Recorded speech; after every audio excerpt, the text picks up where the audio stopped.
Strictly speaking, that previous example that motivated the usage of this thing called logarithmic differentiation here, didn't have to use logarithmic differentiation. If I come back over here, I could have differentiated that thing just using combination of the chain rule and the quotient rule, right? I could have done it. I could have done it.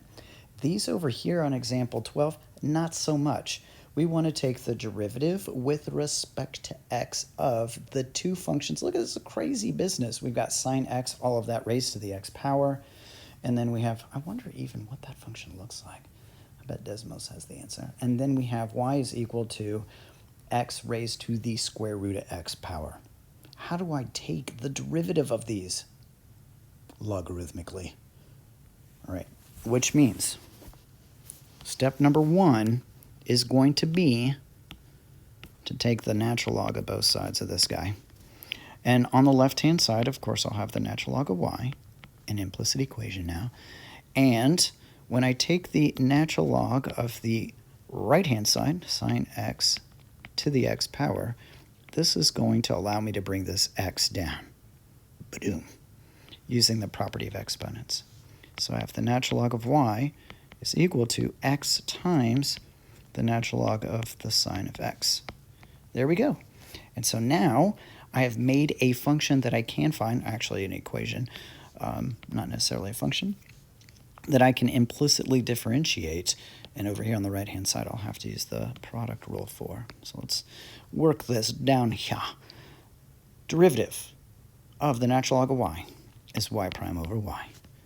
And that is equal to, and now let's use the product rule over here. The derivative of x is just 1 times the natural log of sine x plus x times the derivative of the natural log of sine x.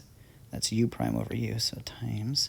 So it'd be u prime is going to be cosine x, and then over sine x. Then it may be, just maybe I rewrite that one as cotangent x, just so that I don't have some complex fraction going on here.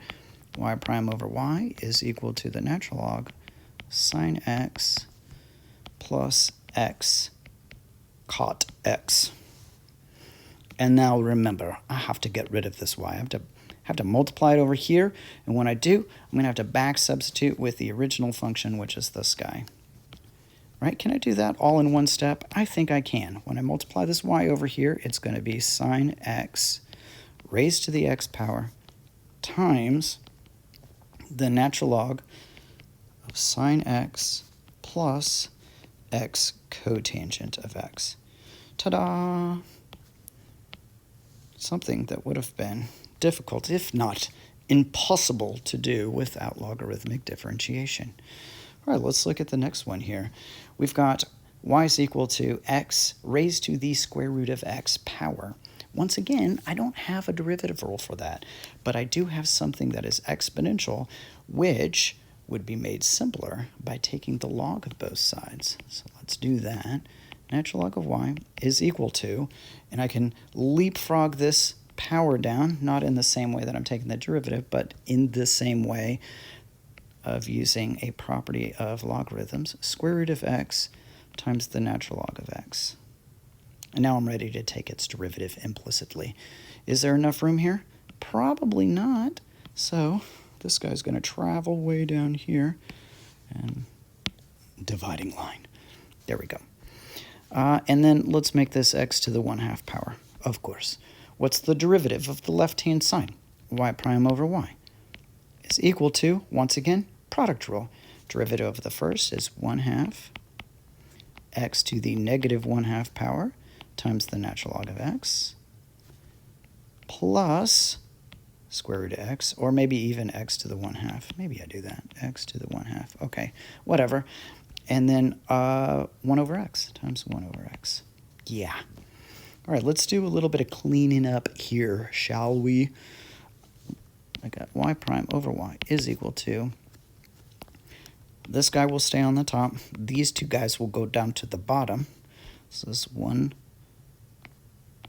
over 2 square root of x. Actually, not 1 over. I just said the natural log stays up top. Put it up top. There we go. plus, and then how does this simplify right here?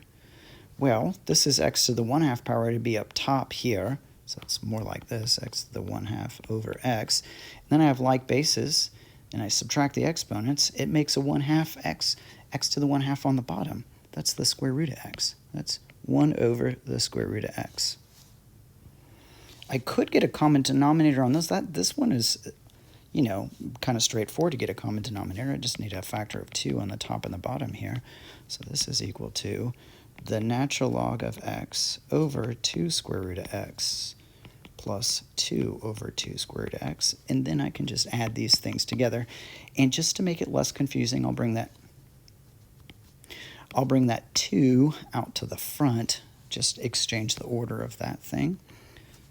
And I'll write with a laser pointer, because I do that sometimes.